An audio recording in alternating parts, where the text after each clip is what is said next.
कटहर धेरै फलेछ यो मलेसियामा। यो यतिको फलायो भने नेपालमा पनि के गर्न सकिन्छ, यतिकै फल्नु पर्यो। तर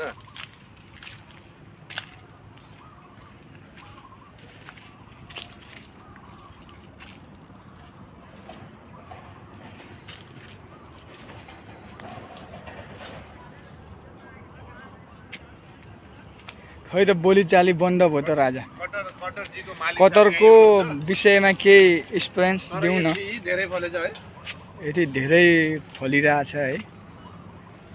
अब कतिपय ठाउँमा त अब यो हुन्छ नै, कतिपय ठाउँमा नहुने ठाउँका हाम्रा सबै तमाम दर्शक महानुभावहरूले चाहिँ देख्न सक्नुहुनेछ।